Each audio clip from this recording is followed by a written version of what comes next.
Four-time MVP Aaron Rodgers still undecided on where he'll play next season. Pittsburgh, a sensible spot for Rodgers if he plans to start for a playoff contender, while the Minnesota Vikings can still be an option if they don't sign another veteran quarterback to either challenge J.J. McCarthy or mentor him as a backup. Here's Vikings head coach Kevin O'Connell on the possibility of acquiring Rodgers. Aaron Rodgers is a four-time NFL MVP and somebody who, not just myself, but we've all had so much respect for competing against him. And he happened to, be at a point in time in his career where he was, free to, have some real dialogue about what his future may look like. And we happen to be one of those teams that he reached out to. But I do feel very strongly about where he's at right now. And based upon the information we have from the evaluation process, the time we had with him, I feel very good about projecting a really positive year for JJ, and now we got to go to work and do it. Stephen A., should Aaron Rodgers return or retire? I think he should return. I don't think that when you are Aaron Rodgers, listen, he's got one Super Bowl championship. No shame in that. That's a championship. But one Super Bowl appearance as well. Aaron Rodgers, a four-time league MVP, has not been to the Super Bowl since 2010. And when you consider the level of greatness that he put forth for so many years, guys, certainly that's kind of a surprise. But you could retire off that, off of his career in Green Bay. In my opinion, you don't want to retire with the last memories, the remnants of what you've left behind being what we saw with you in the New York Jets uniform. You are, no matter what people think, I love Aaron Rodgers, the player. I mean, he's a bad man. You know how I felt about him for many, many years. But let me say this. To go out like that, he don't deserve that. You got to, that can't be your lasting memory.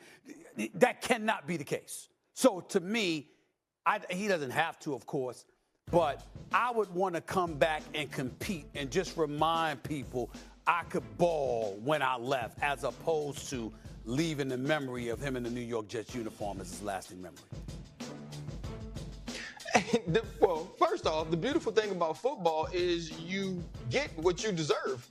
If you go out there and you play good ball and things are working out the way they're supposed to, then your success or your effort equals wins. Your leadership equals a locker room that is together and goes out on game day and performs. Like, that's a part of who Aaron Rodgers was in New York as much as it was a part of the New York Jets organization. But I also agree with you. I don't think he should retire. I think Aaron Rodgers still has good football left in him. When you look at the stretch run of that season, even though this team wasn't winning games, if you go to watch him play against the Miami Dolphins, you watch him play against the Jacksonville Jaguars, he could still spin it. And as he got healthier and as he got more comfortable on that Achilles, he was also able to protect him. He was also able to protect himself a little better. Now, here is what I hate. I hate that it got to be the Pittsburgh Steelers, right? Because I hate that it feels like, Shannon, I know you be in these streets sometimes, no offense.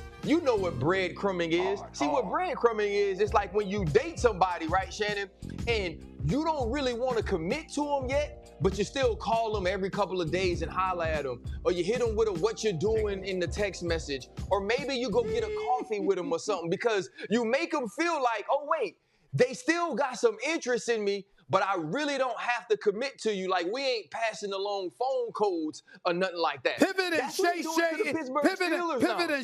on first take. This is what they be doing, Molly. Pivot and Shay on first take. This is the kind of stuff that they be doing. You understand what I'm trying to say? You understand? People got me running for office. They looking at them for relationship advice. This is unbelievable. Go ahead, RC. I'm sorry to interrupt. Keep it going. Keep it going. Oh, damn. Right. Go ahead. Go in the building. He go in the building, he holler at him for a day, right? He spends time with him. And then he goes throw with DK Metcalf. So now if you Omar Khan and you Mike Tomlin, you like, wait, Aaron Rodgers is probably going to be our quarterback. And if he is, and if you have those two monsters on the outside who might crash out from time to time, right? Aaron Rodgers has to find a way to steady that. But if you're Mike Tomlin, you are so desperate to find somebody after Big Ben, you are willing to wait. You are willing to settle. And if I'm Aaron Rodgers, I take that shot. Shay, it's your turn with the relationship stuff. Go ahead, bro. Take it away. Well, I got to hear this. The problem that, see, but see, RC, you just said that you send the emoji with the eyes looking. WYD. You know what I'm saying? Just something like that. You know, he's thinking about me. But see, Stephen A., in all seriousness, this is the problem that Aaron Rodgers is having. Right. We can't get upset for the results Aaron Rodgers didn't get for the work he didn't put in. You see why all the other quarterbacks was in the offseason and OTAs trying to build a relationship? What was he doing? Saying that mandatory wasn't mandatory. It's like, oh, that could mean anything. He's off somewhere else. Garrett Wilson is trying to build a rapport. RC, you mentioned two very important games. You mentioned Miami and you mentioned Jacksonville. Can you tell the people in December and January what's the temperature like in Jacksonville and in Miami? Warm weather. Man, it feels good out there. Nice and warm. When you practice it, you and I both played in cold weather cities. I played in Baltimore and Denver. You played in Pittsburgh. And you know when you get an opportunity, Steve, when you get the opportunity, we used to go to San Diego, or we go to the Raiders, or we go to Miami. We go somewhere warm, and we've been practicing in 10 and 20 degrees. Heaven. It feels so good. I just don't. The thing is, RC, is he going to buy in? Is he really going to buy in, or is he going to base everything off his resume on what he's done? That resume, it might get you that interview, but it's not going to do anything for you after that. And I think Aaron Rodgers needs to buy in totally if he wants to get back to playing some really good football consistently. All right. No breadcrumbs. What's the term for when you're all in, RC? Marriage. Lock. Oh, there we go. Lock. You know, hey, you said that lock and key, RC. You said that lock and key. That means you locked in. You locked in, Stephen A. When he said marriage, you locked in. Your jaw just dropped. Like you heard something. We have a commercial. Locked in. No, commercial. You want to go? You're at a loss for words? Good commercial. Okay. Good commercial. He locked in. All right, I get it. You just made a lot of money. Coming up, James Harden or Dwayne Wade. On Cam Ward and trade the #1 overall pick.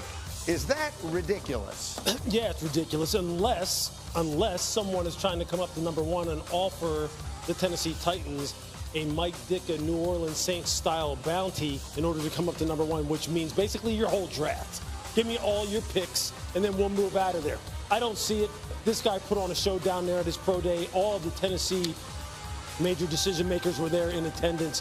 Cam Ward is that dude. He'll go #1 overall. It'd be interesting to see. He'll go #1. The question is, would Tennessee entertain the possibility of a trade? Next, if I said Abdul Carter is going to have a more dominant rookie year than Travis Hunter, would that be ridiculous? No, that's not ridiculous. Look, Abdul is going to be at the point of attack, play after play after play. Sometimes, look, Travis Hunter could be avoided at the cornerback position, and at the wide receiver position, he may not get as many targets as he wants in order to have the kind of impact that he wants to have.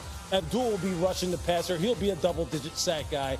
And if he goes to Cleveland and they pair him up with Myles Garrett, just look out at AFC North, because that would be one of the best tandems, if not the very best 1-2 punch in the league. Well, let's talk about Cleveland for a minute here, because if someone were to say the Browns need to take a quarterback at #2 overall, is that ridiculous? No, it's not ridiculous. Now, the question is whether or not they feel as though that they have a franchise guy sitting there waiting for them in a guy like Shedeur Sanders, when we presume that Cam Ward's going to go #1 overall to Tennessee. So, no, it's not ridiculous at all, because, quite honestly, what is their option? What is their plan if they don't take a guy at #2? Is it to be at the top of the second round? Is that who they have their eye on someone? And it's not a guarantee.